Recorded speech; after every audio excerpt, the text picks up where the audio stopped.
Period में gym जाना चाहिए या नहीं जाना चाहिए, इस बात का बहुत कन्फ्यूज़न रहता है लेडीज़ लोगों को। तो इससे रिलेटेड मुझे बहुत सारे कमेंट आए थे, बहुत सारे सवाल थे। तो मैंने कहा चलो इससे रिलेटेड एक वीडियो बना देती हूँ। तो देखिए मेरी बात को बहुत ध्यान से सुनिएगा और लास्ट तक इस वीडियो को देखिएगा। पीरियड में पेन किसी को कम, किसी को ज़्यादा, लेकिन पीरियड में प्रॉब्लम लगभग सभी लेडीज़ को होती है।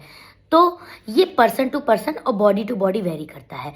पीरियड में एक्सरसाइज करना, वर्कआउट करना सेफ रहता है, बहुत ही अच्छा रहता है, बेनिफिशियल रहता है।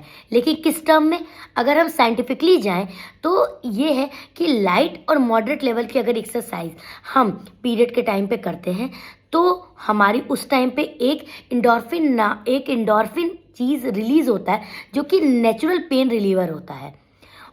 और उस टाइम पे हमें मसल जो हमें क्रैम्प आते हैं ना बॉडी में, वो हमारे कम हो जाते हैं, हमें ब्लोटिंग कम होने लग जाती है, वाटर रिटेंशन हमारा वो बढ़ जाता है। साथ ही साथ हमें मूड स्विंग जो रहता है ना वो भी कंट्रोल में रहता है, बेटर हो जाता है। और हमें उससे हमारी बॉडी में पेन, क्रैम्प्स ये सब आना कम हो जाते हैं।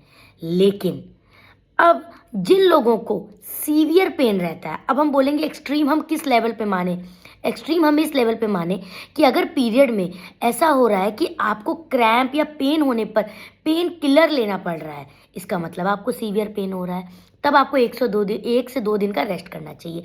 दूसरा, मान लीजिए आपका 1 से 2 घंटे में आपके पैड और वो कप्स वगैरह भर जा रहे हैं, ठीक है, फुल हो जा रहे हैं, तो आपको हर 1-2 घंटे पे चेंज करना पड़ रहा है, तो इसका मतलब कि आपको सीवियर प्रॉब्लम हो रही है।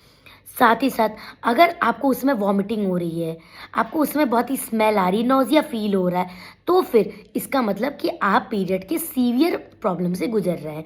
तो ऐसे टाइम पे अपनी बॉडी को रेस्ट दीजिए। और एक और चीज़ मुझे सभी लेडीज़ को बोलनी है, क्योंकि हम लोग ना एक गलत बिलीव लेके रहते हैं कि अगर हम जिम नहीं गए, हमने 1-2 दिन का रेस्ट कर लिया तो हम वीक हो जाएंगे, और हम अगर अपनी बॉडी को रेस्ट दे दिया तो हम लेज़ी हो जाएंगे। नहीं, बॉडी को रेस्ट देना सेल्फ केयर में आता है, और ये एक नेचुरल बायोलॉजिकल प्रोसेस है जिससे हर एक लेडीज़ हर मंथ गुजरती है। तो इस गलत फहमी को अपने अंदर से दूर करिए, इस गलत बिलीफ को अपने अंदर से निकाल दीजिए कि अगर आपने रेस्ट कर लिया तो आप लेज़ी हो जाएंगे। नहीं, आप सेल्फ केयर करना, बॉडी को रेस्ट देना भी बहुत इम्पॉर्टेंट है। तो आप इस टाइम पे कौन कौन सी एक्सरसाइज करें, इसके लिए अगर आपको जानना है तो आप मुझे इस कमेंट कर दीजिए। तो पीरियड के टाइम पे कौन कौन सी एक्सरसाइज करनी चाहिए, मैं उसका भी एक वीडियो बना दूंगी आपको। तब तक आप ये पीरियड में एक्सरसाइज किस टाइप से आपको बॉडी आपको खुद सिग्नल देती है, हमको उसको समझना ज़रूरी है। तो उस चीज़ को समझिए और उसके अकॉर्डिंग आप वर्कआउट करिए। वर्कआउट हमेशा लाइट और मॉडरेट होना चाहिए, इस बात का बहुत ध्यान रखिए। तो इस वीडियो को सेव कर लीजिए और अपने सारे जिम वाले और वर्कआउट करने वाले फ्रेंड्स और फैमिली को शेयर कर दीजिए। और ये बहुत ही काम का वीडियो है, तो फॉलो कर लीजिए दोस्तों, क्योंकि मैं आपसे सिर्फ काम की बातें करती हूँ।